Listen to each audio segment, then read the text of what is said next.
नमस्कार साथियों, आप सभी का मेरे इस YouTube चैनल पर एक बार फिर स्वागत और अभिनंदन। तो काफ़ी दिनों के बाद मैं आपकी सेवा में उपस्थित हूं और इस बार कक्षा 8 से बढ़कर कक्षा 9 का हम गणित शुरू कर रहे हैं। जैसी आप लोगों की मांग थी कि सर परीक्षा के बाद, तो फिर कुछ बच्चों ने कहा था कि रिजल्ट जैसे ही आ जाए आप गणित शुरू कर देना। मैं इसको शुरू कर रहा हूं, 1-2 दिन लेट से ही कोई बात नहीं। तो पहले ही मैं बता देता हूं, ये जो गणित है वो आपकी विशेष मांग पर है। आप चिंता ना करें, मैं पूरा प्रयास करूंगा कि आपको ये गणित बहुत अच्छी तरह से समझ में आए। मैं ना केवल आपकी गणित के सवाल कराऊंगा, आपकी जो पाठ्य पुस्तक है एनसीईआरटी की, उसके सभी प्रश्नों को हल कराऊंगा, उदाहरणों को भी हल कराऊंगा, बल्कि और भी बहुत सारे प्रश्नों को हल कराऊंगा। इतने प्रश्न हल कराऊंगा कि आपको किसी भी प्रकार की समस्या गणित में तो कम से कम नहीं होगी। ठीक है, तो शुरुआत करते हैं हम। पहला अध्याय गणित कक्षा 9। और जैसा आप जानते हैं कि पहले अध्याय का नाम क्या है, संख्या पद्धति, नंबर सिस्टम।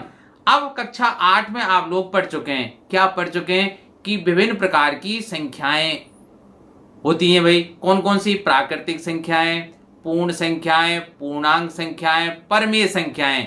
ठीक है, इनका अध्ययन आप कर चुके हैं। ठीक है, तो उनकी चर्चा भी हम खैर करेंगे। पर अब मैं आपको बता देता हूं कि इस अध्याय में आप क्या पढ़ेंगे। तो सबसे पहले पढ़ेंगे आप परमेय संख्याएं। आप कहेंगे सर परमेय संख्याएं तो हम कक्षा 8 में पढ़ सकें, बहुत बेसिक स्तर पर पढ़ा था। यहां हम परमेय संख्याओं का प्रसार देखेंगे कि अगर परमेय संख्याओं का मान निकालें कई स्थानों तक, तो देखेंगे कि कुछ तो आवर्ती होते हैं, बताएंगे आवर्ती क्या है, अनावर्ती क्या है, शांत क्या है, अशांत क्या है। देखिए एक चीज और आपने पढ़ी थी कि विभिन्न प्रकार की जो संख्याएं थी, प्राकृतिक संख्याएं, पूर्ण संख्याएं, पूर्णांक संख्याएं, इनको आपने संख्या रेखा पर व्यक्त करना कक्षा 8 में सीखा था। कक्षा 9 में आप अपरमेय संख्याओं को भी संख्या रेखा पर व्यक्त करना सीखेंगे। आप सीखेंगे, मैं सिखाऊंगा, आप चिंता ना करें कि ऐसा मत सोचना कि कहां जाकर आपको सीखना है। ठीक है, इसके अलावा और क्या क्या पढ़ना है, तो देखिए आपकी स्क्रीन पर आप देखिए कि हमें परमेय संख्याओं को पढ़ना है। जैसा मैंने बताया बिल्कुल सही है, परमेय संख्याएं आप पढ़ोगे। अपरमेय संख्याओं के बारे में आप पढ़ेंगे। ठीक है, विस्तार से बताएंगे कि अपरमेय संख्याएं कौन कौन सी, √2, √3, √5। अब आप कहेंगे सर √4 क्यों छोड़ दिया? अरे √4 का मान 2 होता है। ठीक है, और 2 को 2/1 लिख सकते हैं, आगे चर्चा करेंगे ये। ठीक है, ये अपरमेय संख्याएं, इनको संख्या रेखा पर कैसे व्यक्त करते हैं। ठीक है, संख्या रेखा पर अपरमेय संख्याएं निर्धारित करना। फिर चौथे नंबर की चीज क्या सीखेंगे, वास्तविक संख्याएं और उनके दशमलव प्रसार। ठीक, संख्या रेखा पर वास्तविक संख्याओं का निरूपण भी आप देखेंगे। वास्तविक संख्याओं पर विभिन्न प्रकार की संक्रियाएं कौन कौन सी हो सकती हैं, उनको आप सीखेंगे।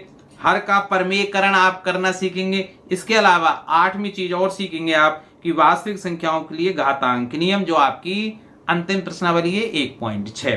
ठीक, तो अब देखिए अगर आप अपनी पाठ्य पुस्तक को देखेंगे तो 1.1, 1.2 इनमें प्रश्न ज्यादा नहीं है। और अगर इन्हीं प्रश्नों को मैं बताऊं तो आपके कुछ भी समझ में नहीं आएगा, तो मैं काफी विस्तार से पढ़ाऊंगा। ठीक है, शर्त यह है कि आप लोग पूरा वीडियो देखेंगे। वीडियो देखने के पश्चात आप उनको अपनी पाठ्य, ठीक है, अपनी जो कॉपी बनाएंगे ना, उस कॉपी में आपको नोट करना है, वीडियो को पॉज करके, और आप पूरा आपको लिखना है, नोट्स के रूप में आप उसको लिखेंगे। ठीक है, तो इस शर्त के साथ, अगर ये शर्तें आपको मंजूर है तो चलिए अब मैं पाठ शुरू करता हूं अध्याय की। तो देखिए सबसे पहले मैं बात कर लेता हूं, आपने जो कक्षा 8 में सीखा था उसकी पुनरावृत्ति करके। ठीक है, मैं प्रयास करता हूं आपको पुनरावृत्ति कराने का। तो देखिए आपने जो संख्याओं के प्रकार पढ़े थे, तो सबसे पहले पढ़ा था प्राकृतिक संख्याएं। तो देखिए चलिए मैं हेडिंग भी डाल देता हूं, प्राकृतिक संख्याएं।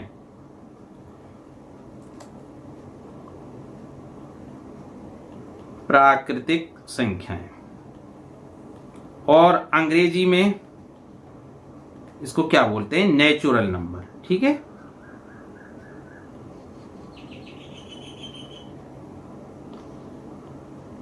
अब जो गिनती की संख्याएं होती है ना आपकी, काउंटिंग नंबर्स, इनको काउंटिंग नंबर्स भी कहते हैं। याद करिए 1 2 3 4 5 6 7 8 9 10, इस तरह से 120, 125 डॉट डॉट डॉट डॉट और अनंत तक चले जाएं। इसका मतलब ऐसी संख्याएं जिनका शुरुआती अंक 1 होता है। शुरुआती अंक क्या है? 1, और अंतिम अंक होता ही नहीं है, क्योंकि ये अनंत तक जाती है और अनंत का अंक तो कोई है ही नहीं, है क्या? अब आप कहेंगे वो अंक नहीं है, वो उसका प्रतीक है। इस तरह से आप जो चिन्ह बनाते हैं ना, ये अंक नहीं है, इट इज ए सिंबल, प्रतीक है अनंत का। ठीक है, अब इन सभी जो गिनने वाली संख्याएं 1 2 3 4 5 6 7 8 9 10 और अनंत तक चलती चली जाएं, इनके संग्रह को हम कैपिटल एन से व्यक्त करते। संग्रह का मतलब समुच्चय। अब आप कहेंगे सर समुच्चय कौन सा शब्द है? समुच्चयों को विस्तार से आप कक्षा 11 में पढ़ेंगे भाई। समुच्चय की परिभाषा क्या है कि सुपरिभाषित वस्तुओं के संग्रह को हम समुच्चय कहते हैं। आप सुपरिभाषित मतलब जिनका अर्थ हम जानते हो, अर्थात एक ही प्रकार की वस्तुएं जिनके बारे में आप जानते हो, उनके संग्रह क्या कहलाता है? समुच्चय। और समुच्चय के सभी अवयवों को मजला कोष्ठक के अंतर्गत या उसके बीच में कॉमा लगाकर लिखा जाता है। जैसे प्राकृतिक संख्याओं का जो समुच्चय होगा, ध्यान से सुनना भाई, प्राकृतिक संख्याओं का जो समुच्चय होगा अर्थात जो प्राकृतिक संख्याएं होंगी उनको हम कैपिटल एन से व्यक्त करेंगे। एन से क्यों? क्योंकि नेचुरल नंबर। तो अब मैंने जैसे बताया समुच्चय को, ठीक है, मजला कोष्ठक से व्यक्त करते हैं भाई, और जो समुच्चय में जो अवयव हैं, सदस्य हैं, उनको कॉमा लगाकर लिखते हैं। तो देखिए 1 2 3 4 5 6 डॉट डॉट डॉट डॉट 120 121 ऐसी संख्या आएंगी ना, dot dot dot dot dot dot, कितने तक लिखते चले जाएं, मतलब अनंत तक। तो आपके समझ में आई ना? तो ऐसी संख्याएं जिनका शुरुआती अंक 1 होता है और अंतिम अंक होता ही नहीं है। ठीक है, और क्यों? क्योंकि अंतिम अंक क्या होता है? अनंत। ठीक, अब देखिए इन प्राकृतिक संख्याओं के साथ अगर आप जीरो को भी इंक्लूड कर दें, शामिल कर दें, तो संख्याएं कैसी हो जाएंगी? पूर्ण। ठीक है, और तब संख्याएं कैसी होंगी भाई? 0 1 2 3 4 5 6 7 8 डॉट डॉट डॉट, इसी तरह 120 121, ठीक है, डॉट डॉट डॉट डॉट। ठीक, अब इन संख्याओं को क्या कहेंगे हम? पूर्ण संख्याएं। और इनके समुच्चय को किससे व्यक्त करेंगे? W से। क्यों? क्योंकि पूर्ण संख्याओं को अंग्रेजी में क्या बोलते हैं? Whole numbers. तो देखिए नंबर 2 में बता देता हूं, पूर्ण संख्याएं।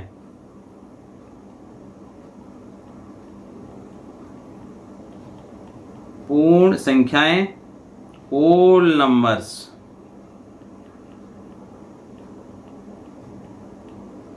ठीक है, इनका जो समुच्चय है वो W से व्यक्त किया जाएगा। मजला कोष्ठक लगाना है, शुरुआती अंक क्या होगा? 0 1 2 3 4 5 डॉट डॉट डॉट, ऐसे ही लिखता चला जाता हूं। 120 ऐसा कुछ नहीं, 120 ही लिखें आप, 122 कुछ भी लिख दीजिए। और इनका भी अंतिम अंक नहीं होता है। ठीक है भाई, अब देखिए अगर आपसे मैं ये कहूं कि इन पूर्ण संख्याओं को हम संख्या रेखा पर कैसे व्यक्त करेंगे? याद है ना आपको कक्षा 8 की बात कि संख्या रेखा पर हम क्या करते हैं कि एक लाइन ड्रॉ करते हैं। चलिए मैं लाइन ड्रॉ करता हूं। ठीक भाई, लाइन ड्रॉ, चलिए यहां से ऑटोमेटिक शेप टूल आ जाइए भाई। तो मैं एक लाइन व्यक्त करता हूं। ठीक है, ये लाइन खींच दी, ये टेढ़ी ये है लाइन, अच्छा हो गई। चलो अब देखिए इस पर, देखिए यहां मैंने 2 तीर के निशान लगा दिए। इसका मतलब क्या है? ये रेखा दोनों तरफ अनंत तक जाएगी, अनंत तक। इसका मतलब इसका कोई आदि और अंत नहीं है। ठीक है, अब मैं क्या करूंगा, इसके मध्य में एक निशान लगाऊंगा जिसको मैं O से व्यक्त करूंगा। O का मतलब ओरिजिन, मूल बिंदु। ठीक है, अर्थात सबकी शुरुआत मूल से होती है ना, तो मूल से शुरू होगी।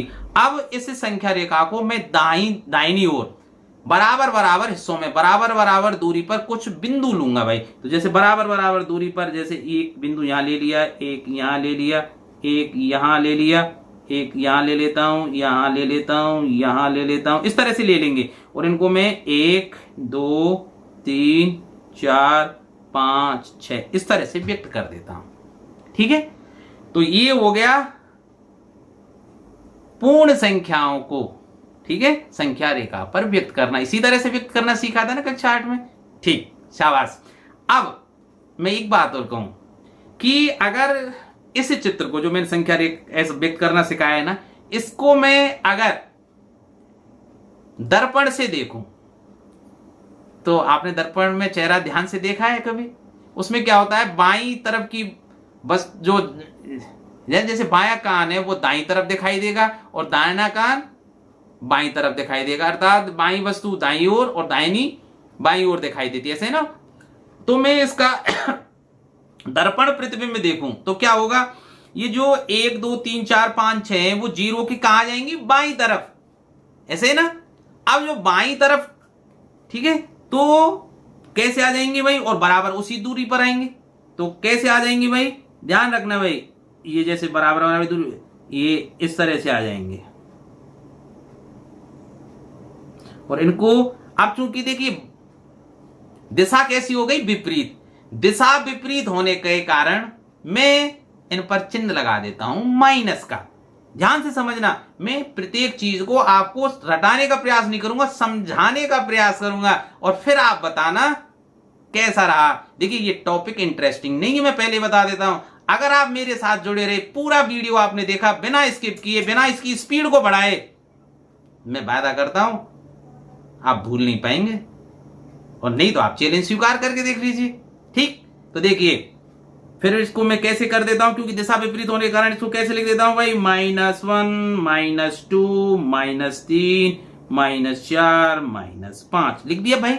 और इसी तरह ये आगे चलती जाएंगी, -6 -7, मतलब बाईं तरफ माइनस वाली संख्याएं, जीरो के दाईं ओर प्लस वाली संख्याएं।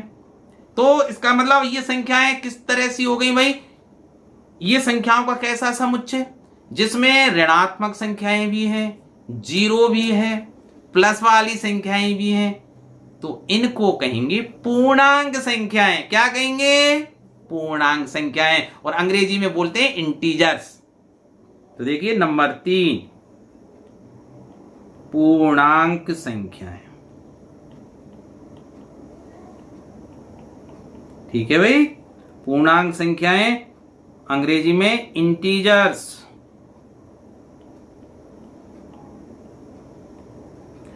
और इनको हम आई से व्यक्त करेंगे भाई, इनके समुच्चय को। तो इसमें संख्याएं कैसी होंगी, डॉट डॉट डॉट डॉट, पता नहीं कहां से, -5 -4 -3 -2 -1 0 1 2 3 4 5 6, कुछ भी लिख और ठीक है, अंत इसका भी नहीं है। तो इसका मतलब क्या हुआ भाई कि इंटीजर्स में या पूर्णांक संख्याओं में क्या क्या शामिल है, प्राकृतिक संख्याएं शामिल है। क्यों, क्योंकि एक से देखो, एक से शुरू हो रही है, ये प्राकृतिक संख्या हो गई। ठीक है, अब अगर मैं जीरो को भी शामिल कर लूं तो पूर्ण संख्याएं भी हो गई और ऋणात्मक संख्याएं भी हो गई। ध्यान रखना भाई। तो अगर मैं प्रश्न आपसे पूछूं, क्या प्रत्येक पूर्ण संख्या पूर्णांक संख्या भी है? बिल्कुल सही है, क्योंकि जीरो वाली पूरी संख्या, जीरो से शुरू होने वाली सभी संख्याएं इंटीजर्स में शामिल है।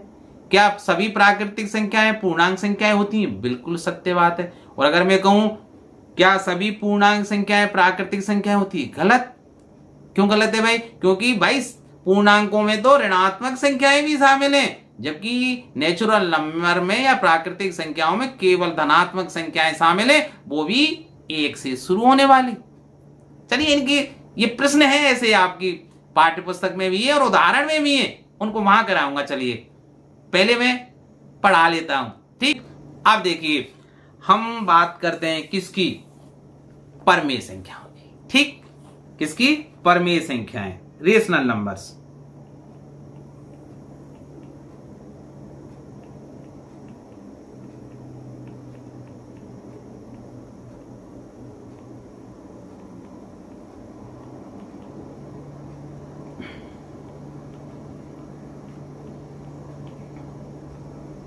आप जानते हैं भाई, ऐसी संख्याएं, चलो मैं लिख देता हूं, ऐसी संख्याएं जिन्हें P/Q के रूप में लिखा जा सके परमेय संख्याएं कहलाती हैं वे।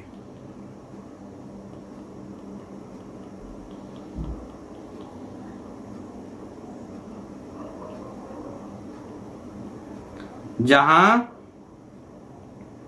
जो Q है ना वो 0 के बराबर नहीं होना चाहिए। इसका मतलब ऐसी संख्याएं जिन्हें हम अंश और हर के रूप में या भिन्न के रूप में लिख सकें वो संख्याएं क्या कहलाती हैं? परमेय संख्याएं कहलाती हैं। पर उस भिन्न का जो हर है, ठीक है, वो 0 नहीं होना चाहिए, क्योंकि आप जानते हैं कि किसी भी संख्या का हर 0 होने पर वो अनिर्धारित हो जाता है, इनडिटर्मिनेट हो जाता है, अर्थात उसको हम निर्धारित नहीं कर सकते। ठीक है, ध्यान रखना। अब जैसे उदाहरण लिखिए, जैसे 1/2, 3/4, 5/6, ठीक है, 9/10, कुछ भी लिख दीजिए। ये सब क्या है?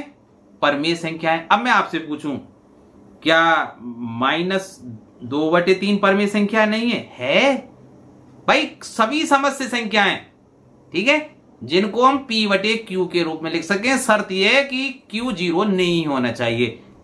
ठीक है, और -3/4, -5/7, ये सभी क्या है? परमेय संख्याएं। अब चलिए, और क्या 2, 3, 4, 5 ये परमेय संख्याएं हैं? ये भी परमेय संख्याएं हैं। क्यों? अरे भाई, 2 को मैं 2/1 लिख सकता हूं, 3 को 3/1 लिख सकता हूं, 4 को 4/1 लिख सकता हूं, 5 को 5/1 लिख सकता हूं यार। तो हो गई ना परमेय संख्याएं, हो गई ना P/Q के रूप में। अंश भी है, हर भी है, तो जरूरत क्या है? परमेय संख्या हो गई। अब चलो एक बात और बता दीजिए यार, क्या 0 परमेय संख्या है? ये प्रश्न भी है 1.1 में, दूसरा प्रश्न। ठीक है, बताइए, है? क्यों? क्या 0 को मैं 0/1 लिख सकता हूं बंधु। शर्त ये अंश के रूप में 0 आ सकती है, हर में नहीं आ सकती। तो ध्यान रखना, 0 भी परमेय संख्या है। तो परमेय संख्या में क्या क्या शामिल है भाई? आप मुझे बताना भाई, दिमाग लगाइए यार। देखिए, टेंशन में लेकर पढ़ना नहीं है, मजे लेकर पढ़िए यार मेरे साथ, मुस्कुराते हुए। आपके चेहरे पर सिकन नहीं आनी चाहिए। तो परमेय संख्याओं में क्या क्या शामिल है बताइए? सभी प्राकृतिक संख्याएं, कोई भी प्राकृतिक संख्याएं ले लीजिए। 1, 2, 3, 4, 5, 6, 7, 8, 9, 10, 11, 12, 13, 14, 1000, 10,000, कुछ भी लिख लीजिए। उसके नीचे 1 लिख दीजिए यार, बन गई परमेय संख्या। प्राकृतिक संख्याएं शामिल हैं। चलिए, प्राकृतिक संख्याएं भी होती हैं। अब मैं आपसे कहूं, क्या पूर्ण संख्याएं शामिल नहीं है? हैं। पूर्ण संख्याओं में दुविधा कहां दी? 0, और मैंने 0 को बता ही दिया, 0/1 लिख सकते हैं। तो सभी पूर्ण संख्याएं भी परमेय संख्या होती हैं, सभी प्राकृतिक संख्याएं परमेय संख्या होती हैं। है ना कमाल की बात? एक एक शब्द को ध्यान से सुनना भाई। पूर्ण संख्याएं भी भाई परमेय संख्याएं होती हैं, और पूर्णांक संख्याएं ये भी परमेय संख्याएं होती हैं, क्योंकि पूर्णांक संख्याओं को भी हाँ यार लिख सकते हैं। माइनस वाली मैंने बताया ना, माइनस जैसे 2 था, है ना, -2/1 लिख दीजिए। -3 है, -3/1 लिख दीजिए। कौन सी बात है? तो समझ में आई ना भाई?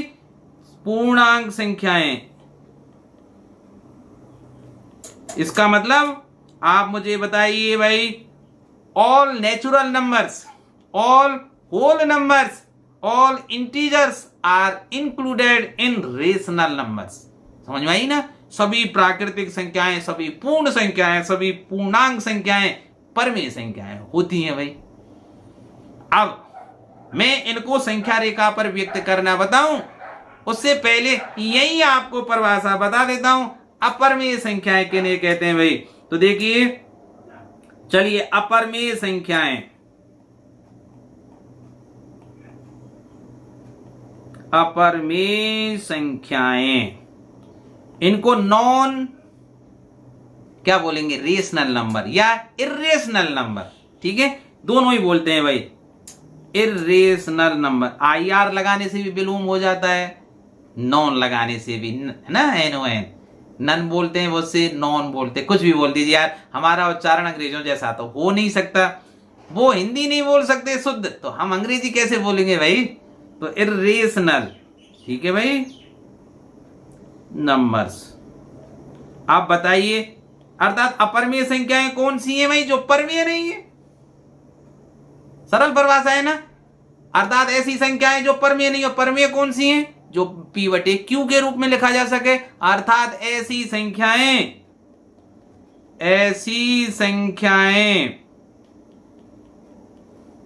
जिन्हें P बटे Q के रूप में ना लिखा जा सके,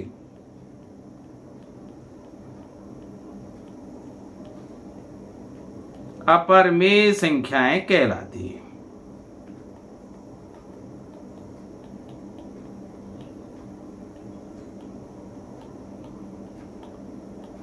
ठीक है भाई। जैसे √2, √3, √5, √7, √8, √10, √11, √13, √15, √17, √19, √20, √21, ठीक है, √22, √23, √24, ठीक है, √26। अब आप कहेंगे सर आप लिख दो रहे हैं क्रम से अंडर रूट वाली संख्या, कुछ कुछ को क्यों छोड़ दिया? कौन कौन को छोड़ दिया मैंने? √4 को छोड़ दिया यार, गड़बड़ी की ना। फिर किसको छोड़ा? √9 को छोड़ दिया, बीच में कहाँ है देखो, छोड़ दिया ना मैंने। √16 को छोड़ दिया, √25 को छोड़ दिया। क्यों छोड़ दिया? क्योंकि ये अपरमेय नहीं है। क्यों नहीं है? अब ऊपर तो लिख रहे हैं भाई अंडर रूट वाली सभी संख्याएं अपरमेय होती हैं। अरे यार थोड़ा सा दिमाग थोड़ा सा लगाइए। √4 अर्थात 4 का वर्गमूल क्या होता है भाई? +-2। चलिए माइनस को छोड़ देते हैं कुछ समय के लिए, तो 2 मान लेता हूं, ठीक है। और 2 को क्या लिख सकता हूं? 2/1। यार ये तो परमेय संख्या हो गई। अरे भाई जिसका वर्गमूल निकल आता हो, अर्थात पूर्ण वर्ग संख्याओं का अंडर रूट भाई एक संख्या होगी और उसको हम अंश और हर के रूप में लिख सकते हैं। इसलिए जिनका वर्गमूल निकलता हो वे परमेय संख्याएं होती हैं, अपरमेय नहीं होती। ध्यान रहे ना। जैसे √9 को हम क्या लिख सकते हैं? +-3, अर्थात चलिए 3 मान लेता हूं, तो 3 लिखूंगा तो 3 को 3/1 लिख दूंगा, ठीक है। तो ये भी क्या हो गई? परमेय। ये भी परमेय, ये 4/1, ये भी परमेय, ये 5 और 5/1 ये भी परमेय।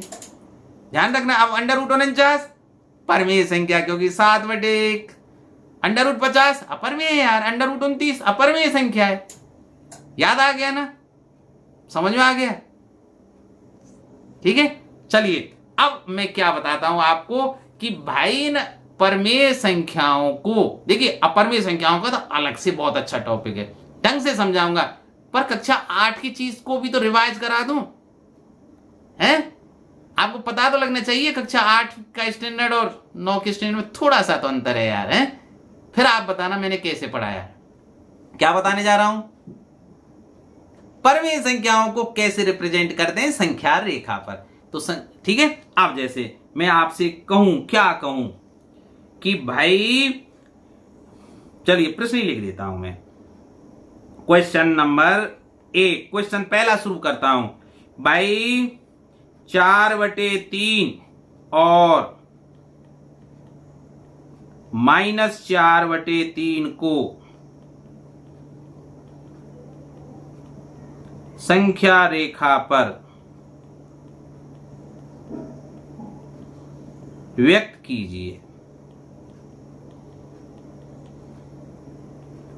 आप इन प्रश्नों को जो मैंने पढ़ा रहा हूं ना, प्रश्नों को नहीं, सब चीज पूरा जो पढ़ा रहा हूं कॉपी में नोट करना है आपको, ठीक है, नोट्स के रूप में। अब देखिए ये प्रश्न आपकी किताब में नहीं है, बिल्कुल मैं आपकी जानकारी के लिए बहुत सी चीजें पढ़ाऊंगा, क्योंकि पढ़ाना उसी को कहते हैं, ठीक है, जिससे आपका ज्ञान समृद्ध हो। आपको अतिरिक्त किसी भी प्रकार की कोचिंग, ना ऑनलाइन ना ऑफलाइन कोई जरूरत ही नहीं पढ़ने दूंगा, आप चिंता ना करें। तो देखिए 4/3 और -4/3 को संख्या रेखा पर कैसे व्यक्त करेंगे भाई, चलिए आसान है, ध्यान से सुनना।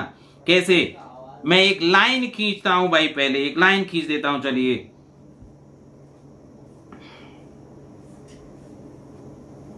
खींच दिया भाई मैंने।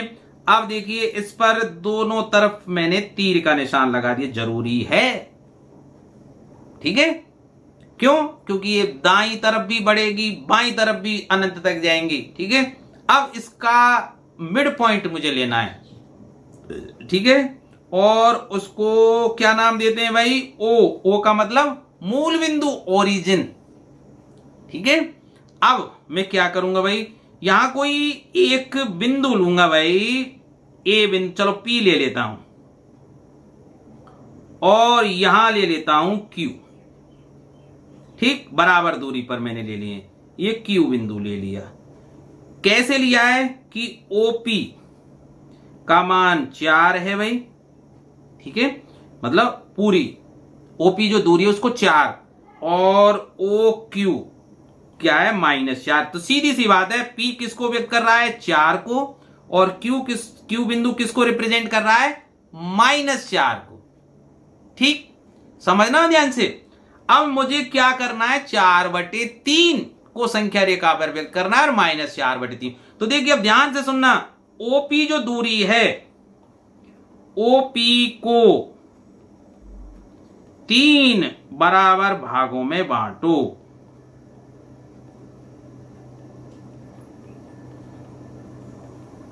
ठीक है, ओपी को 3 बराबर भागों में बांटिए।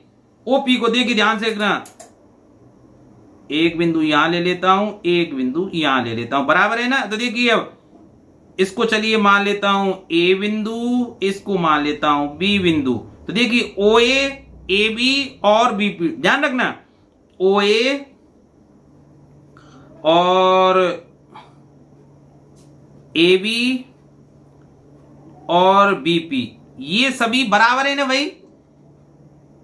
तो ये 3 भाग बट गए, तो इसका मतलब क्या है, ये प्रत्येक किसको व्यक्त करेगा, 4/3 भाग को भाई, सब 4/, देखो ये ए बिंदु किसको व्यक्त करेगा, 4/3। क्यों? क्योंकि ओपी कितना था, 4, अब 4 को मैंने 3 भागों में बांट दिया, तो ए बिंदु किसको व्यक्त करेगा, 4/3 को भाई। ओ ए दूरी कितनी होगी, 4/3। तो ए पॉइंट, ए बिंदु किसको व्यक्त करेगा भाई, ए बिंदु 4/3 को संख्या रेखा पर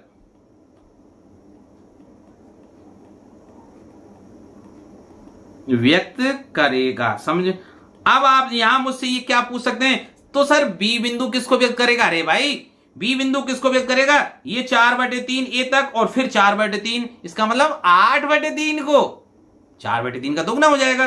तो बी बिंदु किसको व्यक्त करेगा, 8/3 को। आपको वैसे इसमें लिखना नहीं है प्रश्न के हिसाब से, प्रश्न में तो केवल आपको 4/3 और -4/3 को संख्या रेखा पर व्यक्त करना है, ध्यान रखना भाई।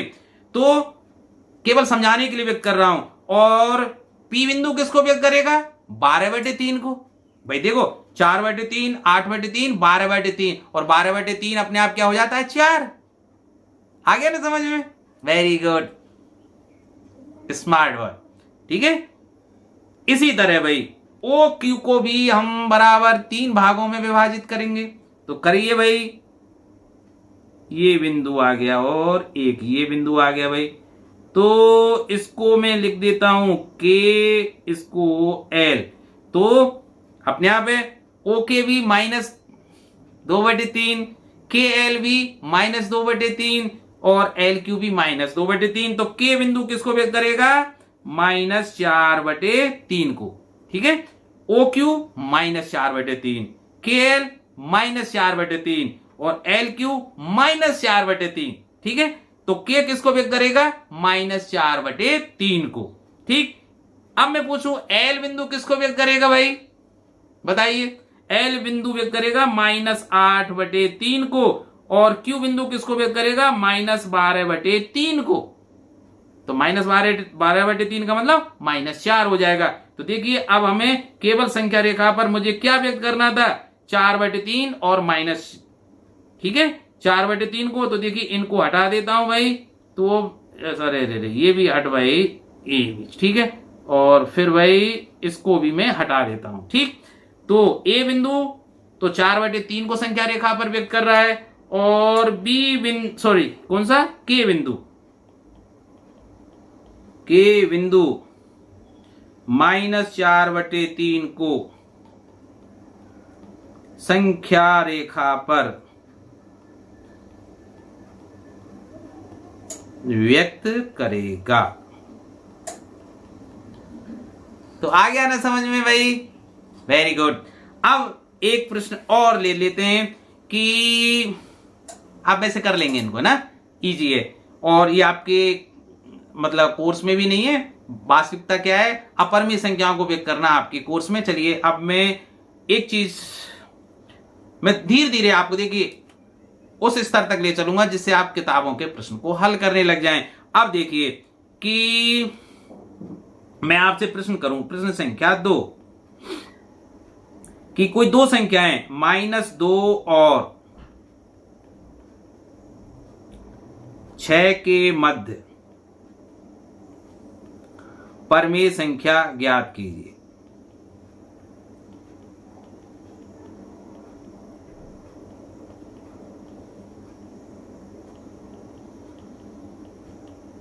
ये भी किताब में नहीं है। -2 और 6 के मध्य की परिमेय संख्या ज्ञात कीजिए। अब आप कहेंगे सर -2, अरे -2 परिमेय संख्या है, क्योंकि -2/1 लिख सकता हूं, 6/1 लिख सकता हूं, तो परिमेय संख्या है। तो दोनों परिमेय संख्याओं के बीच की परिमेय संख्या क्या होगी? तो ठीक है, अब ध्यान रखना भाई, आंसर कैसे लिखेंगे। देखिए भाई, यदि दो परिमेय संख्याएं x और y हो, तो ध्यान रखना भाई, परिमेय संख्या, तरीका याद रख लेना, परिमेय संख्या x और y के मध्य की परिमेय संख्या क्या होगी भाई? x + y/2 होगी। ध्यान रखना, जहां फिर क्या होगा इसमें, x < x + y/2 और y। ठीक है, और ये कब संभव है? जब x y होगा। अब आप इसको अर्थ में समझिए, देखिए x यहां -2 है, 6 तो -2 6 से छोटा है ना भाई। अब इनके बीच की जब संख्या निकालेंगे तो वो x से बड़ी होगी, क्योंकि भाई वो ऋणात्मक है, वो धनात्मक आएगी, और जो बीच की संख्या है वो लास्ट की संख्या से कम होगी। जैसे देखिए, अब निकालते हैं भाई, कैसे भाई, इसलिए निकाल के देखिए, -2 और 6 के बीच की संख्या क्या होगी, कि कैसे निकालेंगे भाई, -2, x की जगह पे -2 लिख दिया ना, प्लस y के स्थान पर 6/2, तो ये 4 बचेंगे भाई, 4/2 का मतलब 2। ठीक है, इसका मतलब अर्थात क्या कह सकता हूं, क्या लिख सकता हूं कि जो ये संख्या है, बीच की संख्या, ये आ गई भाई आंसर। तो ये बीच की संख्या कैसी होगी, इस हिसाब से देखना कि -2 छोटा है इस 2 से, और यह 2 छोटा है इस 6 से। ठीक है भाई, तो आप निकाल देंगे ना। अब चलिए एक प्रश्न और बढ़ाता हूं मैं, क्वेश्चन नंबर 3।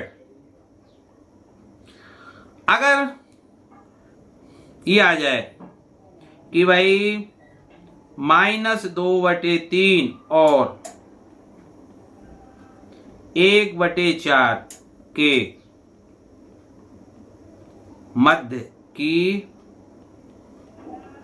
परिमेय संख्या ज्ञात करो।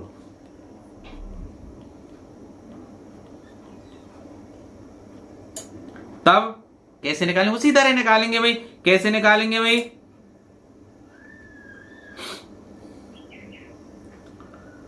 आंसर कैसे लिखेंगे कि इनके बीच की परिमेय संख्या कैसे निकालेंगे भाई?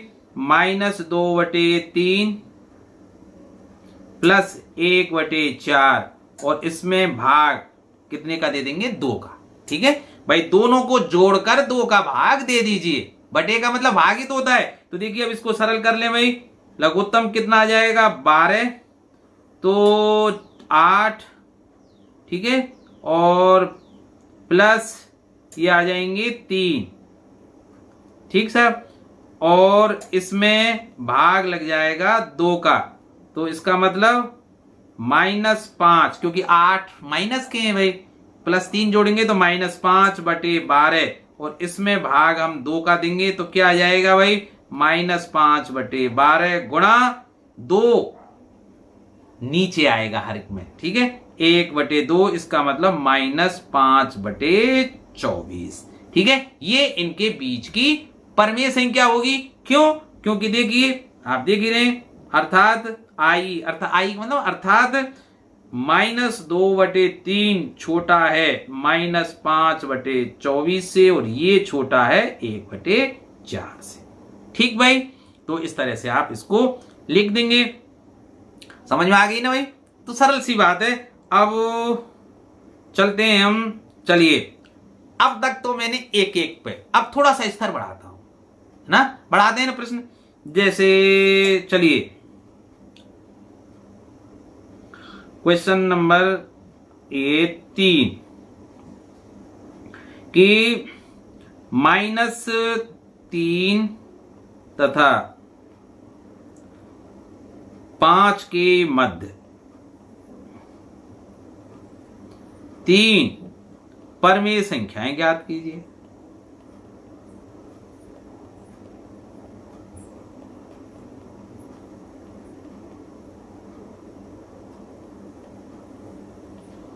ठीक है, -3 और 5 के मध्य 3 परमेय संख्याएं हमें ज्ञात करना है भाई।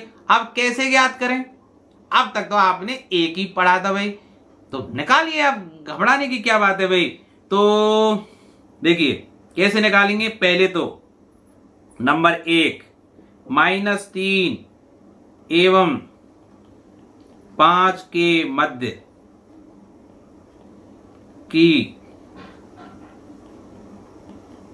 परमेय संख्या कैसे निकालेंगे भाई? -3 और 5 को जोड़ दीजिए, 2 का भाग दे दीजिए।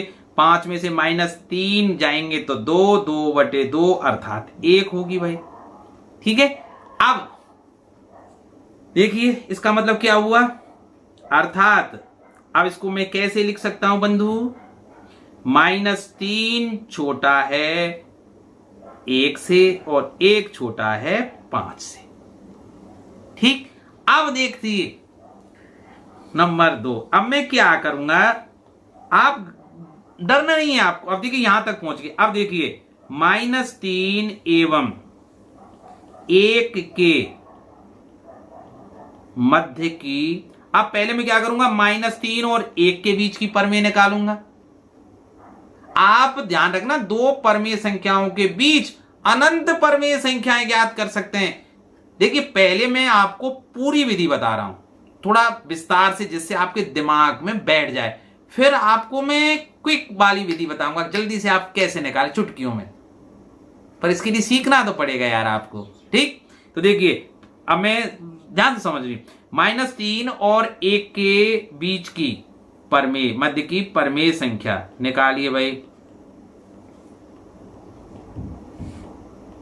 संख्या क्या होगी भाई? -3 + 1/2 अर्थात -2/2 बराबर -1, ठीक। इसका मतलब क्या हो गया कि -3 लेस देन -1 लेस देन 1, ठीक।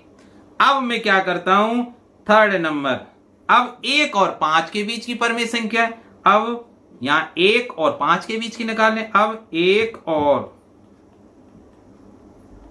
5 के मध्य की परमेय संख्या कैसे निकालेंगे भाई? 1 और 5 को जोड़िए, 2 का भाग, तो 6/2 बराबर 3। इसका मतलब 1 छोटा है 3 से, 3 छोटा है 5 से, अर्थात तो सीधी सी बात है, कैसे आंसर लिख सकता हूं? अतः -3 एवं 5 के मध्य की 3 परमेय संख्याएं कौन कौन सी हुई भाई? कौन कौन सी हुई बताइए? पहली क्या थी? 1, दूसरी क्या थी? -1, तीसरी क्या थी? 3। कौन कौन सी? -1, सॉरी पहली कौन सी निकली थी? 1। चलिए इसको मैं सही कर देता हूं। पहली कौन सी निकली थी? 1, दूसरी -1 और तीसरी 3। हो गया ना आंसर सही? आ गया समझ में? अब थोड़ा सा और स्तर में बढ़ाता हूं, चलिए ना। अब आपको थोड़ा सा भाई देखिए धैर्य तो रखना है। और चलिए पहले ये बताइए ईमानदारी से, कमेंट कर दीजिए अभी, वास्तव में आपको समझ, देखिए प्योर ईमानदार रखिए। मैं अपने कार्य के प्रति पूर्णतः ईमानदार रहूंगा, आप चिंता ना करें, मुझे कोई गुस्सा नहीं आता। अगर आपने ईमानदारी से पूरा वीडियो बिना स्किप किए देखा है और आप देख रहे हैं और फिर भी आपको कोई बात समझ में नहीं आ रही, आपको ऐसा लग रहा है कि सर ऐसा कर लेते तो और अच्छा होता, आपके सुझावों का स्वागत है। आप मेरे व्हाट्सएप नंबर से परिचित हैं, निसंकोच, बिना किसी डर के, भय के ना, क्योंकि गुरु और शिष्य का जो रिश्ता है वो यूनिक होता है। आप भेजिए, मैं आपके सुझावों का स्वागत करूंगा। पर कुछ बच्चे अनर्गल भी भेज देते हैं कभी कभी यार, जो टीजिंग वाले होते हैं ना, कुछ बच्चों को कोई काम ही नहीं है, तो भाई वो संदेश ना करें यार, मैं उनमें से नहीं हूं, क्योंकि मैं पैसे के लिए कोई काम नहीं करता, मैंने ना मोनेटाइज करा है, कुछ भी नहीं, ठीक है। मैं केवल और केवल आपके प्रेम के वशीभूत पढ़ा रहा हूं, नहीं तो मेरा कक्षा 9 से कभी कोई वास्ता नहीं रहा था, सही बात है ना। क्योंकि अब चलिए छोड़िए इन बातों को, पर आप भेज सकते हैं। तो अब मैं अगले प्रश्न पर आ रहा हूं भाई।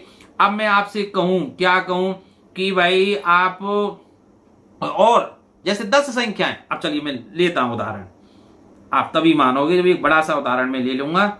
चलिए, और ये प्रश्न संख्या 4, बड़ा सा उदाहरण ले लेता हूं, क्या? क्वेश्चन नंबर 4 की आपके लिए 2 संख्याएं दे देता हूं, -3/11 और 8/11 के मध्य 10 परमेय संख्याएं।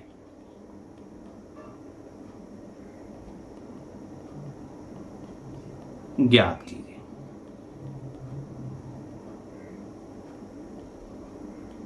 ठीक है, आपकी किताब में बहुत सरल सरल प्रश्न दिए हुए हैं यार, उनसे काम नहीं चलता है, इसलिए मैं थोड़े से स्तर के सवाल आपको बता रहा हूं।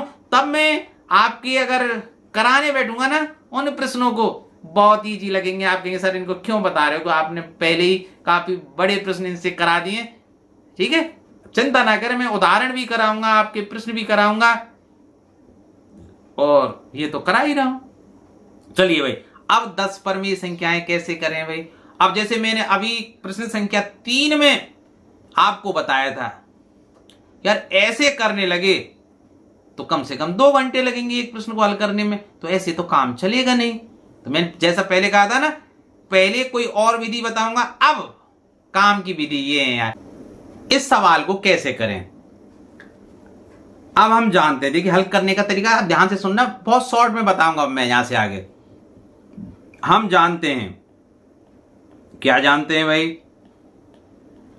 हम जानते हैं कि -3 छोटा है -2 से, और -2 छोटा है -1 से, और ये छोटा है 0 से, और ये छोटा है 1 से, और ये छोटा है 2 से, और ये छोटा है 2 छोटा है 3 से, 3 छोटा है 4 से, 4 छोटा है 5 से, 5 छोटा है 6 से, 6 छोटा है 7 से, और 7 छोटा है 8 से।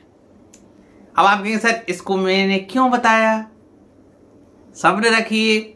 अब देखिए, ये जो मैंने संख्याएं लिखी, अगर मैं इन सब के नीचे 11 लिख दूं, अर्थात प्रत्येक पद में अगर मैं 11 का भाग दे दूं, तो क्या होगा? कैसे लिख सकता हूं मैं इसको? या इसको मैं ऐसे लिख सकता हूं ना, -3/11 less than -2/11 less than 1/11 less than 0/11।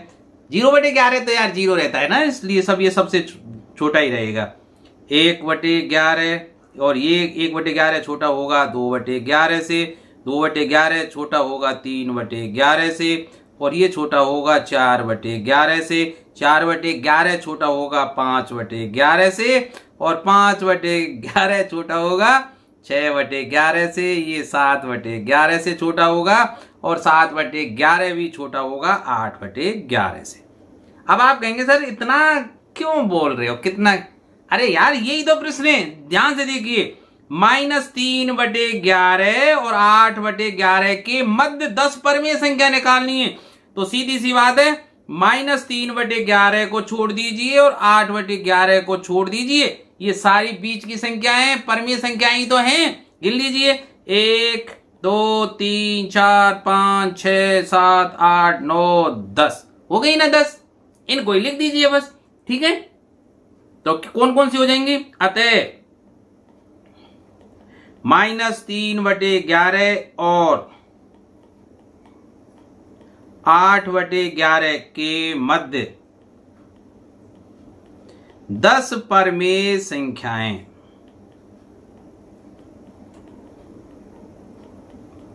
कौन कौन सी होंगी भाई?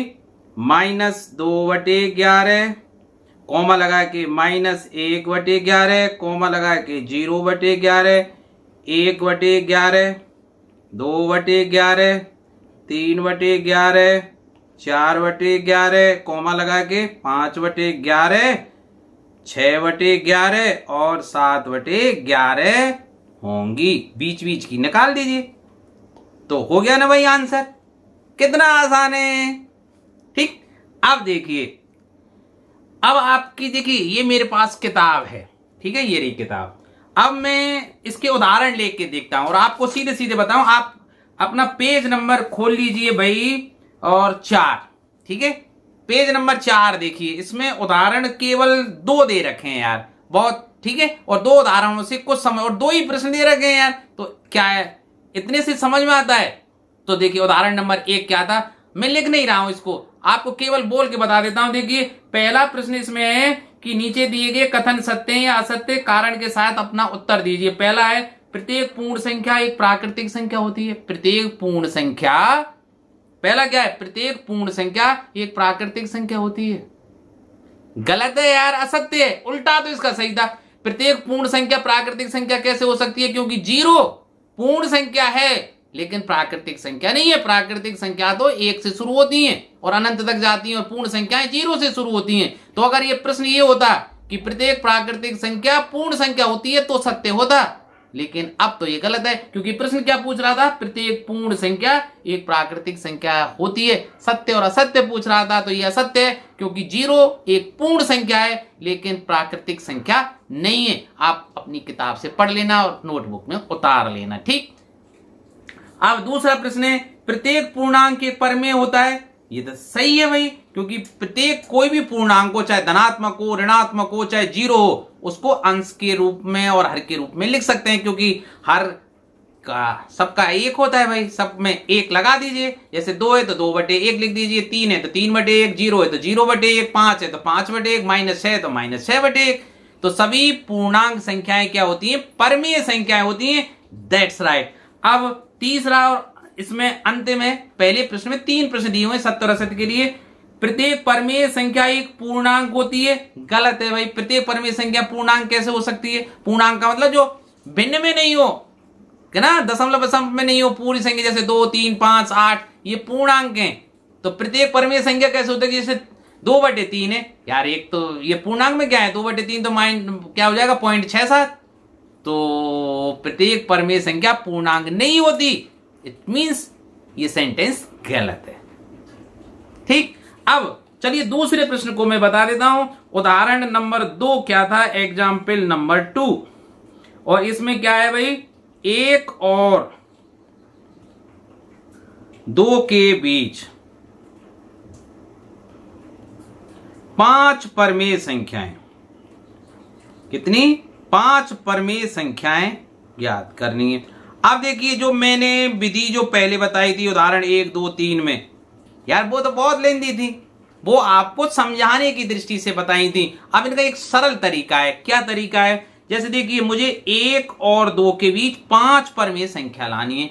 तो देखिए अब परमेय संख्या का मतलब जिसको बटे के रूप में, भिन्न के रूप में लिख सकें, अंश और हर के रूप में लिख सकें, तो मैं क्या करूंगा, जैसे 5 परमेय संख्या लिखनी है तो हर कितना कर लीजिए, 6 या 7, मतलब 5 से ज्यादा कर लीजिए तो 6 कर लीजिए आप, ठीक है। और अगर 6 परमेय संख्या लिखनी होती तो हर कितना करना पड़ता, 7। 7 परमेय संख्या लिखनी करनी जैसे तो 8 करना पड़ता हर। जैसे 100 परमेय संख्या लिखनी होती बीच में तो कितना हर करना पड़ता है भाई, बताना, 101। ठीक, तो देखिए अब मैं क्या करूंगा, हर को क्या करूंगा, 6। तो अब मैं क्या करूंगा, देखिए कैसे लिखूंगा इसको, 1 गुणा 6/6। भाई मैं, हम जानते किसी भी संख्या में उसी संख्या का गुणा कर सकते हैं तो उसी संख्या का भाग देना पड़ेगा, क्योंकि संख्या पर हमें कोई प्रभाव नहीं रखना है। और 2 को क्या लिख सकता हूं, 2 गुणा 6/6। भाई 6 से 6 कट जाएगा, 1 से 1, ठीक, 1 रह जाएगा और यहां 2 रह जाएगा। अब देखिए इनके बीच तो ये संख्या क्या हो गई भाई, 6/6 और ये हो गई 12/6। तो देखिए 6, अब हर की तरफ ध्यान मत दीजिए, 6 और 12 के बीच, भाई 6/6 का मतलब 1 और 12/6 का मतलब भी 2। तो देखिए अब 1 और 2 के बीच 5 परमेय संख्या लिखनी है तो कैसे लिखूंगा, अब 6 से ज्यादा क्या होगा, 7, ठीक है। अब मुझे क्या लिखना है, 6 से ज्यादा और 12 से कम वाली संख्याएं लिखनी है और सबके नीचे क्या लिख दूं, 6। तो देखिए कैसे लिख सकता हूं भाई इसको, भाई ऐसे भी लिख सकता है यार, 7/6 less than 8/6 less than 9/6 less than 10/6 less than 11/6 less than 12/6। अतः 1 और, अब तो आगे नहीं समझ में भाई, 2 के मध्य 5 परमेय संख्याएं। दिमाग को ठंडा रखें भाई, समझ लीजिए कौन कौन सी हो जाएंगी भाई, 7/6, 8/6, 9/6, 10/6 और 11/6 होंगी। अब आप कह रहे होंगे सर इनमें से कुछ कट रहे हैं, तो काट दीजिए यार, क्या फर्क पड़ रहा है। इसको या कैसे लिख सकता हूं, 7/6। अब 8/6 को कैसे लिख सकता हूं मैं, 4/3, ठीक है। 9/6 को 3 से विभाजित कर दीजिए, 3/2। फिर इसको लिख सकता हूं 5/3 और 11/6। ये हमारा आंसर, ठीक। अगर आपको ये बात पसंद नहीं आ रही है तो यार और तरीके हैं। और तरीका क्या है कि हमें क्या लिखना है, देखिए 1 और 2 के बीच 5 परमेय संख्या, परमेय संख्याएं भिन्न संख्याएं होती हैं भाई, तो कैसे लिख सकता हूं भाई, 1 से ज्यादा होनी चाहिए और 2 से कम होनी चाहिए। तो वे कौन कौन सी संख्या हो सकती हैं, वे 1.1 लिख दीजिए, 1.2, 1.3, 1.4, 1.5, हो गई 5। ये भी तो परमेय संख्या है, सही है ना। क्यों, क्योंकि 1.1 को मैं क्या लिख सकता हूं, 11/10, इसको क्या लिख सकता हूं, 12/10, इसको 13/10 और इसको 14/10 और इसको 15/10। और भी लिख लीजिए एक भाई, 2 संख्याओं के मध्य अनंत परमेय संख्याएं लिखी जा सकती हैं। कितनी, अनंत। आपके साथ अनंत कैसे भाई, 1.6, 1.7, 1.8, 1.9, अरे यार और भी तो लिख सकते हैं, 1.11, 1.11, 2, 2, 2, 3, हजारों, अनंतों, कितनी भी लिख दीजिए, ठीक। अभी तो शुरुआत है चैप्टर की, बहुत कुछ सीखना है आपको, पर सीख तभी पाओगे जब ठंडा दिमाग रखेंगे। तो देखिए वीडियो थोड़ा सा लंबा हो रहा है, मैं ज्यादा उदाहरण नहीं लूंगा क्योंकि पहला वीडियो है, 1 घंटे से ज्यादा मैं नहीं करूंगा इसको। तो अब मैं सीधे सीधे प्रश्नावली पे आ जाता हूं, क्योंकि इसमें 2 ही उदाहरण है। तो प्रश्नावली 1.1 क्या कहती है, हियर इट इज प्रश्नावली 1.1। तो मैंने इसको करके पहले ही लिख कर रखा है यार, क्यों, क्योंकि वीडियो लंबा हो रहा है। बहुत आसान है, पढ़िए पहला प्रश्न, क्या 0 एक परमेय संख्या है? क्या इसे आप P बटे Q के रूप में लिख सकते हैं, जहां P और Q पूर्णांक हैं, Q is not equal to 0, 0 के बराबर नहीं है। तो ये प्रश्न तो मैंने बता दिया भाई, बता दिया, तो मैंने उत्तर भी लिख लिया है। हाँ, शून्य एक परमेय संख्या है, इसे हम P बटे Q के रूप में लिख सकते हैं, जैसे 0 बटे 1, 0 के नीचे हम 1 लिख सकते हैं, 0 के नीचे 2 लिख सकते हैं, 0 के नीचे 5 लिख सकते हैं, कुछ भी लिख दीजिए यार, 0 के नीचे वो 0 ही रहेगी।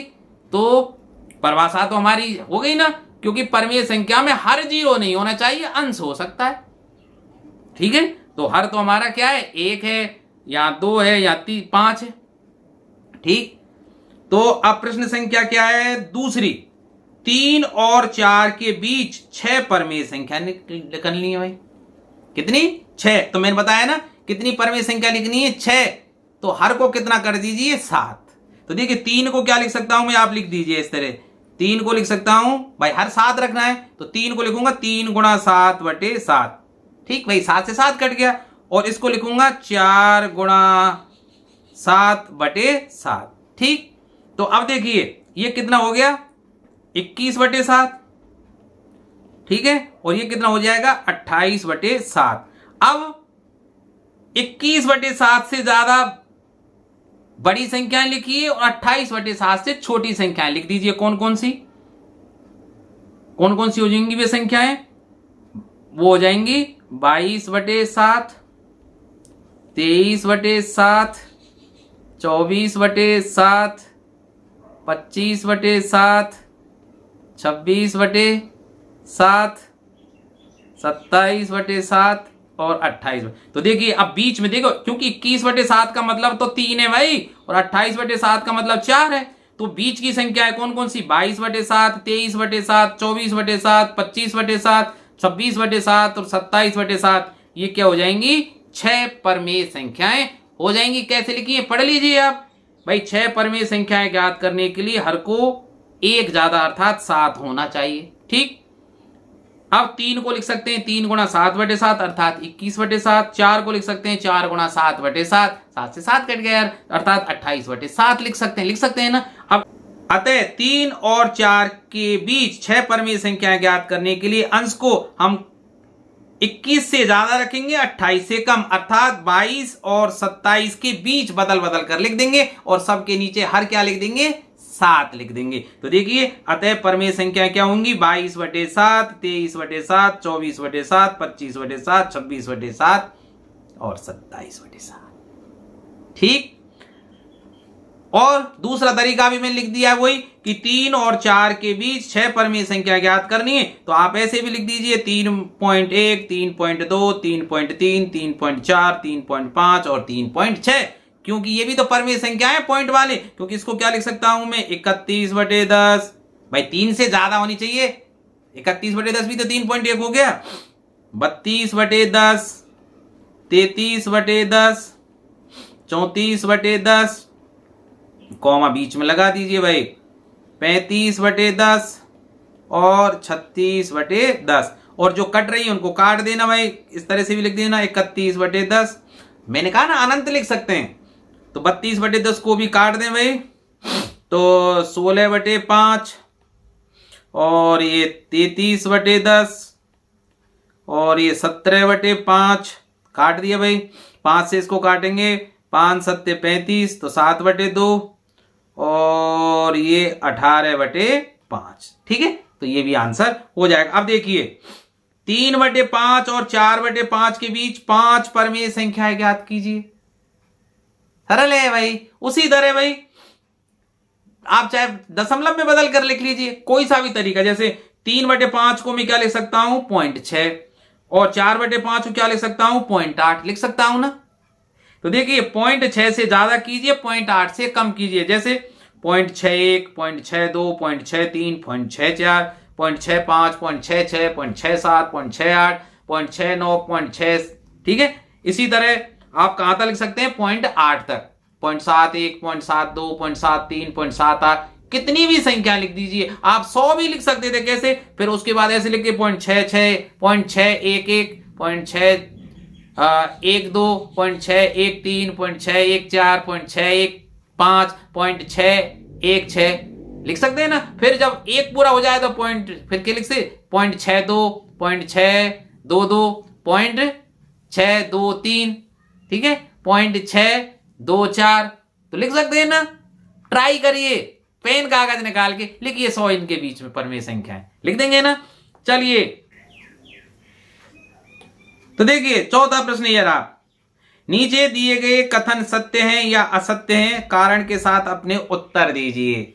ठीक है, जैसे उदाहरण था ना प्रश्न, उदाहरण नंबर 1, उसी तरह भाई, प्रत्येक प्राकृतिक संख्या एक पूर्ण संख्या होती है, उसका उल्टा कर दिया। देखिए वो मैं पढ़ा रहा था ना, बिल्कुल सही है, सत्य। क्यों? क्योंकि प्राकृतिक संख्याएं 1 से शुरू होती हैं और अनंत तक जाती हैं, और पूर्ण संख्याएं 0 से शुरू होकर 0, 1, 2, 3, 4 इस तरह से अनंत तक जाती हैं। तो प्रत्येक प्राकृतिक संख्या पूर्ण संख्या होती है, लेकिन इसका उल्टा सही नहीं होता कि अर्थात प्रत्येक पूर्ण संख्या एक प्राकृतिक संख्या नहीं होती, क्योंकि 0 पूर्ण संख्या है लेकिन प्राकृतिक संख्या नहीं है। अगर इसका उलट लिखते हैं कि प्रत्येक पूर्ण संख्या प्राकृतिक संख्या होती है, तो वो असत्य हो जाता है, जो कहां है, उदाहरण नंबर 1 में। ठीक, उसको लिख लेना नोटबुक में। प्रत्येक पूर्णांक एक पूर्ण संख्या होती है, तो देखिए असत्य, क्योंकि ऋणात्मक संख्याएं पूर्ण संख्याएं नहीं होती। ठीक है, क्योंकि पूर्ण संख्याओं में केवल 0 से लेकर धनात्मक संख्याएं होती हैं और पूर्णांक संख्याओं में ऋणात्मक संख्याएं भी होती हैं, इसलिए वाक्य असत्य है। तीसरा देखिए, प्रत्येक परमेय संख्या एक पूर्ण संख्या होती है, ये गलत है भाई, असत्य है। क्यों? क्योंकि जैसे परमेय संख्या 3/5 है, इसका मान तो 0.6 होगा, और फ्रैक्शन में नहीं आना चाहिए, दशमलव में नहीं आना चाहिए। पूर्ण संख्या होती है जैसे 2, 3, 5, 6, 8, 9, 10, 11, 12, ये पूर्ण संख्या है, अर्थात दशमलव का कोई काम नहीं भाई। ठीक है, तो जैसे 2/3 है, 0.67 हो जाएगा, 0.7, ऐसी 7/9, तो ये सब क्या है, परमेय संख्या है लेकिन पूर्णांक नहीं है, सॉरी पूर्ण संख्या नहीं है। तो बस इतने ही प्रश्न में क्या करूं भाई। तो इसी के साथ मैं इस वीडियो को यहीं विराम देता हूं। आशा है आपको ये पसंद आया होगा, और अगर पसंद आया है तो ईमानदारी के साथ आपको कमेंट करना है, और आप क्या सुधार चाहते हो आप निसंकोच मुझे लिख सकते हो। हाँ, अपने मित्रों के साथ जिन्होंने ये वीडियो नहीं देखा है आप शेयर कर दीजिए यार, मुझे भी अच्छा लगेगा कि ज्यादा से ज्यादा बच्चे देख रहे हैं, क्योंकि कोई स्वार्थ तो है नहीं, सबकी भलाई के लिए ये वीडियो चल रहा है। तो आप भी इस भले कार्य में मेरा सहयोग कर सकते हैं। आप अपने मित्रों के साथ, जो भी पढ़ रहे हैं, अपने क्लास के जो साथी हैं, उनको इनको शेयर कर दीजिए, और चैनल सब्सक्राइब नहीं किया है तो सब्सक्राइब कर लीजिए। क्यों यार, मैं ठीक ठाक मेहनत तो कर रहा हूँ, ये तो आप मानते हैं ना। और जब सब्सक्राइबर यार थोड़े से हो ना, तो मुझे ऐसा थोड़ी लज्जा महसूस होती है कि यार शायद मुझ में कोई कमी है।